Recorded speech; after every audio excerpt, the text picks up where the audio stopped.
हाय, स्वागत है आप सभी का हमारे चैनल में। आज हम देखेंगे एक ऐसे इंसान की कहानी जो कि दिमाग से काफी स्मार्ट होता है बट अपने शरीर से काफी एवरेज। और जब उसका सामना जेल में बड़े बड़े बॉडी बिल्डरों वाले ग्रुप से होता है तो वो उसका सामना करने के लिए क्या करता है। कहानी की शुरुआत में हम देखते हैं एक बहुत ही बड़ा रियल एस्टेट बिजनेसमैन जिसका नाम स्टैन मिल्टन होता है। वह उस शहर में गिना चुना अमीर इंसानों में से एक है जिसकी बहुत ही खूबसूरत वाइफ भी है। वो अजीबोगरीब तरीके से अपने क्लाइंट को प्रॉपर्टी बेचा करता था और अपने स्मार्टनेस और इंटेलिजेंस का फायदा उठाकर वो अपने क्लाइंट के साथ साथ सरकार को भी धोखा दे देता था। बट एक दिन किस्मत खराब होती है और धोखाधड़ी के केस में उसे अरेस्ट कर लिया जाता है और जज उसे 3 साल की सजा सुनाता है। ये सुन स्टैन काफी निराश हो जाता है और अपने वकील से कहता है जाओ जाके जज को घूस दो। वकील वैसा ही करता है जैसा कि स्टैन कहा था, लेकिन जज भड़क जाता है। वो कहता है मात्र तुम्हारे पास 6 महीने है, 6 महीने के बाद तुम्हें 3 साल की सजा भुगतनी ही पड़ेगी। स्टैन जेल जाने से बचने के लिए अपने वकील से सलाह मांगता है, जिसपे उसका वकील कहता है कि तुम ब्राजील चले जाओ और वापस कभी मत लौट के आना। जवाब में स्टैन कहता है कि अगर मैं लौट के नहीं आऊंगा तो यहाँ की सरकार मेरी हजारों करोड़ों की प्रॉपर्टी जब्त कर लेगी। स्टैन काफी कोशिश करता है बट सिवाय जेल जाने की उसे और कोई भी ऑप्शन नहीं दिखता। वो अपने आने वाली 6 महीने की जिंदगी आजादी और खुशी से जीना चाहता है, इसलिए वो एक दिन अपने वाइफ को डिनर पे बाहर लेके जाता है, जहाँ हमें दिखाया जाता है कि उसकी वाइफ अपने हस्बैंड के प्रति काफी लॉयल है। वो कहती है कि तुम अगर 3 साल के लिए जेल चले जाओगे तो मैं बहुत अकेली हो जाऊंगी, इसलिए चलो हम एक बेबी प्लान करते हैं। स्टैन जवाब में कहता है कि मुझे बेबी पसंद नहीं, अगर तुम्हें बेबी चाहिए तो मैं तुम्हें दे देता हूँ, लेकिन 3 साल बाद जब मैं वापस आऊंगा तो उस बच्चे को तुम्हें एक अनाथ आश्रम में छोड़ना पड़ेगा। स्टैन की ऐसी सोच और बिहेवियर देख उसकी वाइफ उसे काफी नाराज हो जाती है और वहां से चली जाती है। इसके बाद स्टैन एक बार क्लब में जाता है जहां उसकी नजर एक इंसान पे पड़ता है जिसका हुलिया बता रहा होता है कि वो अभी भी जेल से छूटकर आया है। स्टैन उससे उस जेल की लाइफस्टाइल के बारे में पूछता है जिसके लिए वो उससे $100 देता है। वो वहाँ बताता है कि जेल में कोई किसी का केयर नहीं करता और कैदी आपस में लड़ते रहते हैं। यहाँ तक कि बहुत सारे कैदियों को मर्डर के केस में मौत की सजा मिल चुकी है और इसलिए वो अपने से कमजोर लोगों के मर्डर करने से पहले एक नहीं सोचते और उन लोगों को तुम्हारे जैसे लोग ही पसंद आते हैं जिसका दिन रात अशोषण किया जा सके, क्योंकि वहाँ लड़कियां नहीं होती, इसलिए अपने अंदर उठे इच्छाओं को पूरा करने के लिए वो तुम्हारे से लोगों की तलाश करते हैं। सुन स्टैन काफी निराश हो जाता है और वो इससे बचने के लिए कोई उपाय पूछता है। वो कहता है तुम्हारे पास सिर्फ 2 ऑप्शन है, या तो तुम्हें खुद ताकतवर बनना होगा या तो फिर तुम्हारे शरीर में ऐसे मर्दाना टैटू होने चाहिए। स्टैन कहता है कि हाँ, मेरे शरीर पे भी एक ऐसा टैटू है।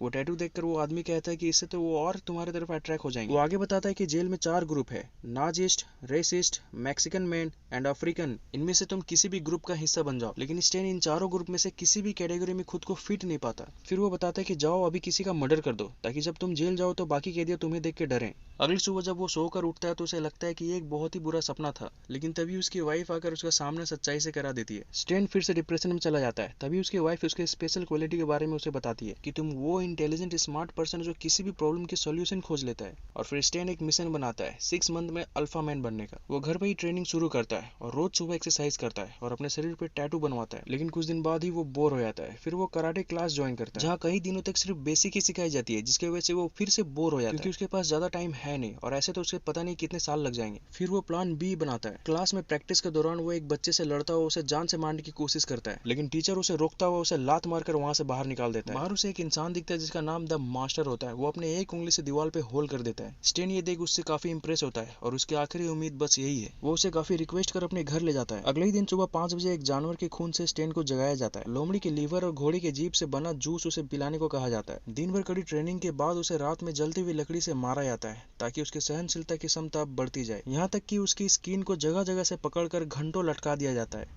और अब उसके खाने पीने में सिर्फ सांप बिच्छू ही होते हैं। ये सब उसकी वाइफ को पसंद नहीं आता और उसके दिन भर सिगार पीना और भी नहीं। वो स्टैन से कहती है कि अभी के अभी इसे घर से बाहर निकालो। स्टैन समझाता है कि यही मेरी आखिरी उम्मीद है, लेकिन उसकी वाइफ जिद पे अड़ जाती है। आधी रात स्टैन अपनी वाइफ को उठाता है और कहता है कि हम लूट गए, हमारा सारा संपत्ति लूट चुकी है और कोई तुम्हारा रेप भी कर दिया है। लेकिन तुरंत उसकी वाइफ समझ जाती है कि ये उसकी चाल है ताकि उसके मास्टर की जगह मैं ही उसे छोड़कर चली जाऊं। वो रोते हुए अपना सामान पैक करती है और वहां से जाने लगती है और जाते जाते अब उससे कहती है कि तुम्हारे से इंसान के साथ मैं रहना ही नहीं चाहती। उधर उसका मास्टर खुश होता है कि चलो अच्छा है, अब घर में कोई औरत नहीं है और अब वो अपनी ट्रेनिंग और हट कर सकता है। और उसके बाद अगले 5 महीना स्टैन काफी कड़ी ट्रेनिंग करता है और अंत में अपने मास्टर को ही परास्त कर उसे सरप्राइज कर देता है। अब उसकी ट्रेनिंग पूरी हो चुकी है और अपनी ट्रेनिंग की टेस्ट करने के लिए वो वही कराटे स्कूल पहुंचता है और कराटे टीचर को फाइट के लिए चैलेंज करता है। वो टीचर कहता है कि 5 महीने में तुमने क्या उखाड़ लिया, क्यों अपना थोबड़ा तोड़वाना चाहते हो। बट फाइट में स्टैन उसे आसानी से हरा देता है और फिर आत्मविश्वास से भर जाता है। फाइनली वो दिन आ जाता है जब उसे जेल जाना होता है और वो खुशी खुशी उछलता कूदता जेल में जाता है। उसकी वाइफ दूर से ही रोते रोते उसे अलविदा कहती है।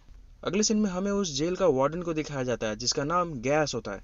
आगे जेल में कैविटी टेस्ट के दौरान, जिसका सिंपल मतलब होता है पिछवाड़े में उंगली डालकर टेस्ट करना, एक गार्ड सभी के पिछवाड़े में उंगली डाल डालकर ये टेस्ट कर रहा होता है, लेकिन तभी वो सभी को परेशान भी कर रहा होता है। और तब जब स्टैन की बारी आती है तो स्टैन के पिछवाड़ा देख सारे गार्ड डर जाते हैं। एक्चुअली में स्टैन अपने पिछवाड़े में ऐसे टैटू बनाया होता है जिसे देख के कोई भी डर जाए और बार बार कैविटी चेक के झंझट से वो बचा रहे। वहाँ पे सबसे पहले वो अपना ताकत दिखाकर अपने रूममेट को अपना गुलाम बना लेता है, जिसका नाम लैरी होता है। अगले दिन लैरी उसे उस जेल के सारे ग्रुप के बारे में उसे परिचित करवाता है और बतलाता है कि यहाँ का सबसे खूंखार इंसान बिग रेमंड है और इससे टकराने की गलती कभी मत करना। रेमंड उधर एक नए आए हुए कैदी को धो रहा होता है। स्टैन उसके पास पहुंचकर उसे उकसाने लगता है। गुस्से में बिग रेमंड उसे भी सबक सिखाने की कोशिश करता है, लेकिन तभी स्टैन वहाँ सभी कैदियों का ध्यान अपनी फाइट की ओर आकर्षित कर लेता है और बिग रेमंड को आसानी से हराकर वहाँ सभी कैदियों के बीच अपना डोमिनेंस प्रूव करता है।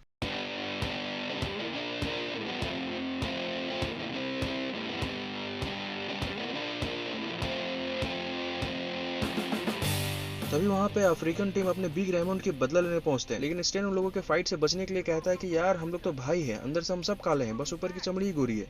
Under the skin, I'm just as black as you are. लेकिन फाइनली वो लोग एक साथ अटैक कर देते हैं और स्टैन एक एक करके सभी को संभालना शुरू कर देता है। उधर अंदर से गैज इन लोगों की फाइट देख रहा होता है और काफी एंजॉय करता है। उधर स्टैन सभी को आसानी से धोकर खुद को वहाँ का अल्फा मैन घोषित कर देता है। लंच टाइम में वो न्यू कैदी स्टैन को आके थैंक्स कहता है कि तुमने मुझे बिग रेमंड से बचाया, लेकिन स्टैन उसे डांट कर भगा देता है। वो कहता है कि मैं कभी किसी और के लिए कुछ नहीं करता, मैं जो करता हूँ खुद के लिए करता हूँ, क्योंकि मैं एक अल्फा मैन हूँ। जेल में सभी कैदियों के बीच स्टैन के प्रभाव को देख वार्डन काफी इंप्रेस हो जाता है और एक दिन वो स्टैन को अपने केबिन में बुलाता है और कहता है कि तुम मेरा एक काम कर दो, बदले में मैं तुम्हें इस जेल से तुरंत निकलवा दूंगा। आगे वो वार्डन अपने काम के बारे में बताता है। वो कहता है कि ये जो जमीन जिसमें जेल बनी हुई है, ये जमीन मुझे चाहिए, जिसपे मैं एक बड़ा सा शॉपिंग मॉल खोलूंगा, और तुम रियल एस्टेट के झोलझाल के मामले में ही जेल आए हो, इसका मतलब तुम रियल एस्टेट की जमीन इधर उधर करने में काफी एक्सपर्ट हो, तो तुम ही मुझे ये जमीन दिला सकते हो। स्टैन के लिए ये एक बाएं हाथ का काम था और स्टैन जल्द से जल्द वहां से बाहर निकलना चाहता था, इसलिए वो इस काम के लिए हामी भर देता है। उधर सारे ग्रुप के लीडर मिलकर स्टैन को सबक सिखाने की कोशिश में लगे रहते हैं और एक बार जब स्टैन नहा रहा होता है तो प्लानिंग के तहत उस पर आक्रमण करते हैं,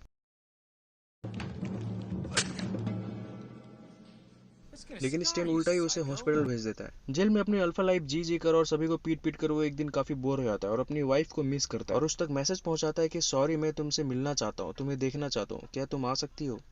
अगले दिन जब स्टैन काम कर रहा होता है तब वार्डन उसे अपने पार्टनर के बारे में बतलाता है, जो कि वियतनाम का एक बहुत बड़ा माफिया होता है जिसका नाम डैंग होता है। वो दोनों आपस में बात कर रहे होते हैं कि इस जेल को लेने का एक ही तरीका है, सारी कैदियों को आपस में लड़ा दो और फिर उन लोगों को रोकने के नाम पे एक दो को गोली मार दो। आए दिन हम एक एक करके कैदियों को मारते रहेंगे और फिर बोर्ड ऑफ गवर्नर को ये जेल बंद करना पड़ेगा। एक दिन अचानक स्टैन नोटिस करता है कि वहाँ के सारे लोग स्टैन को काफी पसंद करने लगे हैं और स्टैन ना कि अब अल्फा मैन है बल्कि उन लोगों के लिए एक सुपर हीरो भी है, जिसे सभी लोग काफी रिस्पेक्ट और पसंद करते हैं। ये सोच करके एक एक करके सभी को मार दिया जाएगा, इन लोगों को बचाने की जिम्मेदारी मेरी है। इसलिए स्टैन एक दिन वहाँ सभी को बुलाता है और सभी के लिए एक नया रूल्स और रेगुलेशन बनाता है। वो कहता है कि आज के बाद कोई भी मार धड़ वाला वीडियो गेम नहीं खेलेगा, क्योंकि इससे तुम लोग उछक जाते हो और मार धड़ करने के लिए निकल पड़ते हो। दूसरा, कोई भी सेक्सुअल मैगजीन नहीं पढ़ेगा और ना ही किसी के साथ गंदी हरकतें करेगा, वरना उसे सीधा मुझे जवाब देना पड़ेगा। वो कहता है कि अगर सही तरीके से तुम लोग जियोगे तो सभी लोगों को बहुत जल्द इस जेल से आजादी मिल जाएगी। बट एक्चुअली स्टैन ऐसा इसलिए करता है ताकि वो लोग ना आपस में लड़े और ना ही आपस में भिड़े और ना ही उन गार्डों को मौका मिले कि इन लोगों को गोली मारे, और इसका असर भी दिखता है, सभी लोग मिलजुल के रहना भी शुरू कर देते हैं। एक दिन मैंडी उसे माफ करते हुए जेल में उससे मिलने आती है और अपने स्पेशल पहुंच होने के कारण स्टैन उससे काफी अच्छे से मिलता है, मतलब काफी अच्छे से। ये बात जब वार्डन को पता चलता है तो वो काफी गुस्सा हो जाता है और स्टैन को अपने स्पेशल मोमेंट के बीच से ही घसीटता हुआ ले जाता है। स्टैन का काफी मूड ऑफ हो जाता है। उधर वार्डन स्टैन को काफी धमकी देता है, मैंने तुम्हें जेल के उस छोटे से रूम से बाहर आने की इजाजत इसलिए दी है ताकि तुम मेरा काम कर सको, इस जेल को तबाह कर सको, ना कि तुम अपना रोमांस करो, और आइंदा से ऐसा किया तो इस डैंग के द्वारा तुम्हें मरवा दूंगा। अगले दिन स्टैन अपने वकील को कॉल लगाता है और कहता है कि यहाँ का वार्डन इस जेल को तबाह करना चाहता है, इसके खिलाफ क्या कार्रवाई किया जा सकता है। तो वो वकील जवाब देता है कि गैस काफी पावरफुल इंसान है और उसे टकराना हमारे बस की बात नहीं। स्टैन एक के बाद एक उन लोगों को बचाने के लिए काफी कोशिशें करता है, लेकिन उसकी सारी कोशिशें नाकामयाब हो जाती है। स्टैन के इस डिप्रेशन को देखकर लैरी को समझ आ जाता है कि कुछ बुरा होने वाला है। लैरी स्टैन के इस डिप्रेशन के बारे में सभी कैदियों को बतलाता है और कहता है कि शायद बहुत जल्द इस जेल में कुछ बुरा होने वाला है, और सभी लोग मिलकर तभी एक प्लान बनाते हैं। उधर वार्डन के प्लान के तहत वो दिन आ चुका होता है जब बोर्ड ऑफ गवर्नर के सामने सभी कैदियों को गोली मारने के स्टैन की मीटिंग पैरल बोर्ड के साथ कराई जाती है ताकि जल्द से जल्द स्टैन को बाहर निकाला जा सके। उसी वक्त वार्डन बोर्ड ऑफ गवर्नर को खिड़की से ये दिखलाता है कि कैसे इन कैदियों के आपस में लड़ाई इतनी उग्र हो गई कि हमें इन पे गोली चलानी पड़ी। एक्चुअली में आज के दिन इन्हें हथियार दी जाती है गार्ड के द्वारा और इन्हें भड़काया जाता है एक दूसरे के ग्रुप के प्रति ताकि ये लोग आज के दिन लड़ाई कर सके, और होता भी ऐसा ही है, कुछ कैदी आपस में ही भिड़ जाते हैं। बोर्ड ऑफ गवर्नर ये सब देख रहे होते हैं। उधर स्टैन पैरल बोर्ड के सामने काफी बदतमीजी करता है जिसके कारण उसे वापस जेल में डाल दिया जाता है। स्टैन वहां से निकलकर भागता हुआ कैदियों के पास पहुंचने की कोशिश करता है, तभी रास्ते में डैंग उसे रोक लेता है। डैंग बतलाता है कि जिस मास्टर से तुमने ट्रेनिंग ली है उसी मास्टर से मैंने भी ट्रेनिंग ली है। दोनों के बीच फाइट हो जाती है और डैंग स्टैन पे काफी भारी पड़ता है, बट स्टैन उन कैदियों के लाइफ के बारे में सोचकर फिर उठता है और पूरी जोर लगाकर मैनेज करता है डैंग को रास्ते से हटाने में। उधर उन कैदियों के बीच फाइट बहुत उग्र रूप ले लेती है और सारे गार्डों को उन्हें शूट करने के लिए ऑर्डर दे दी जाती है। तभी एक सरप्राइज होता है, सारे कैदी आपस में मिलकर डांस करना शुरू कर देते हैं। ये देख कि सारे लोग काफी अच्छे से रह रहे हैं, board of governor shooting order को रोक देता है।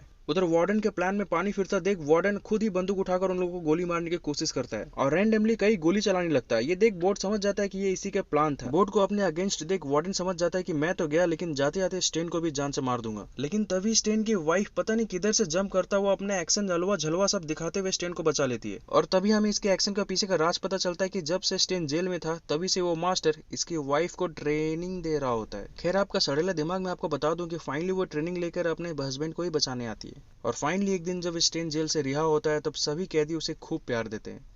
और फाइनली इसे ही कहते हैं हैप्पी एंडिंग। और जाने से पहले लाइक सब्सक्राइब जरूर कर देना यार, कितना इग्नोर मारते हो। चलो मिलते हैं इसी तरह की अगली वीडियो में, तब तक के लिए बहुत बहुत धन्यवाद।